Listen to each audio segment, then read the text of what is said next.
আজকে নতুন রাঁধুনিদের জন্য ফার্মের মুরগি রান্নার রেসিপি নিয়ে চলে আসলাম। ফার্মের মুরগিটা যেভাবে রান্না করছি, এভাবে রান্না করলে কেউ বুঝতেই পারবে না যে এটা ফার্মের মুরগি, মনে হবে যে এটা দেশি মুরগি। যাই হোক, শুরু করছি। প্রথমে হাফ কেজি মুরগির মাংস ছোট ছোট করে কেটে নিয়েছি। এখন এখানে ধুয়ে পরিষ্কার করে হলুদ, লবণ, মরিচ, ধনিয়া, জিরা, লবণ এগুলো মেখে নিয়েছি আর কি। মেখে কিছুক্ষণ রেস্টে রাখছিলাম। এখন তেলের মধ্যে ভেজে নিচ্ছি।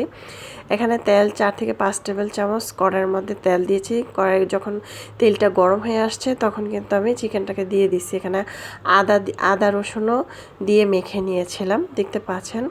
এখন যখন এরকম ভাজা ভাজা হবে, দেখতে পাচ্ছেন একটা হাফ কেজি মুরগির মাংস কত অল্প হয়ে গিয়েছে। এখন এটাকে এত সুন্দর করে ভেজে নিয়েছি। এই পর্যায়ে উল্টিয়ে পাল্টিয়ে নেড়ে চেড়ে দিচ্ছি।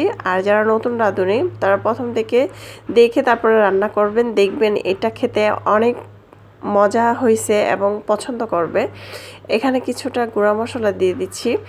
এখানে হলুদের গুঁড়া দিয়ে দিলাম হাফ চামচ, মরিচের গুঁড়া দিয়ে দিলাম 1 চামচ, ধনিয়ার গুঁড়া হাফ চামচ, জিরার গুঁড়া 1 চামচ, তারপরে সামান্য লবণ, কারণ লবণ দিয়ে কিন্তু আমি মেখে নিয়েছিলাম, তাই লবণটা ভেবে চিন্তে করে দিতে হবে। দিয়ে দিলাম পেঁয়াজ কুচি, প্রায় বড় সাইজের 2টি।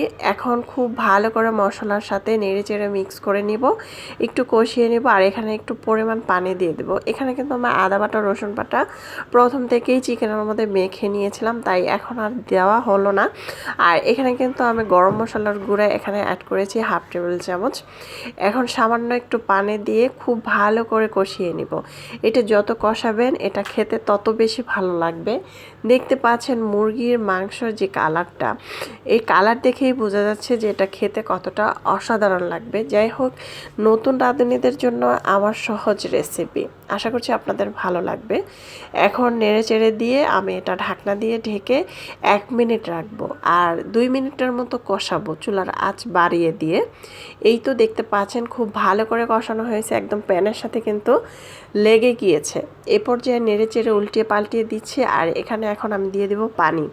ঝোলের জন্য পানি কিন্তু বেশি দিতে হবে না, কারণ চিকেনটা আমি ভেজে নিয়েছি, কষিয়ে নিয়েছি, চিকেনটা কিন্তু অলরেডি সিদ্ধ হয়ে গিয়েছে। এখানে আমি দিয়ে দিলাম টমেটো আর কাঁচামরিচ। আপনারা চাইলে টমেটো সস অ্যাড করতে পারেন, টমেটোটাকে ব্লেন্ডার করেও দিতে পারেন। কিন্তু এখন দিয়ে দিচ্ছি পানি, নেড়ে চেড়ে। এখানে আমি পানি দিয়ে দেবো 1.5 কাপ, কারণ আমি পানি বেশি দিব না, ঝোল বেশি রাখবো না, মাখা মাখা রাখবো, তাই পানিটা অল্প দিতে হবে। এই পর্যায়ে আমি নেড়ে চেড়ে দিচ্ছি। আর এখানে কিন্তু আস্ত একটা তেজপাতাও অ্যাড করেছিলাম। যাই হোক, গরম মশলার গুঁড়ার মধ্যে তেজপাতা, এলাচ, দারচিনি, গোলমরিচ সব কিছুই কিন্তু থাকে, তাই বেশি পরিমাণ কিছু দিতে হলো না। এ পর্যায়ে বলক যখন চলে আসছে, এরকম মাখা মাখা হয়ে গিয়েছে, সামান্য একটু ঝোল রাখলে কিন্তু ঝোলটা দিয়ে ভাত খেতে অনেক বেশি ভালো লাগে। আমার বাসায় ঝোলটা সবাই অনেক বেশি পছন্দ করে, বিশেষ করে বাচ্চারা। যাই হোক, এইটা দিয়ে রুটি, পরোটা, গরম ভাতের সাথে অনেক বেশি মজা লাগবে। ঝটপট চাইলে কিন্তু সকালবেলা ছোট্ট অল্প একটু মাংস রেখে দিলেই কিন্তু আমরা এভাবে রান্না করে বাচ্চাদেরকে রুটি, পরোটা, গরম ভাতের সাথে দিতে পারি। এই পর্যায়ে আমি চুলার আঁচটা একদম বন্ধ করে দেব। দেখতে পাচ্ছেন চুলার আঁচ যখন বন্ধ করেছি, তরকারির কালারটা, তরকারিটা কতটা অসাধারণ হয়েছে। চাইলে এভাবে নতুন রাঁধুনিরা ট্রাই করে নিতে পারেন। খেতে দারুণ হয়েছিল। এতক্ষণ আমার সঙ্গে থাকার জন্য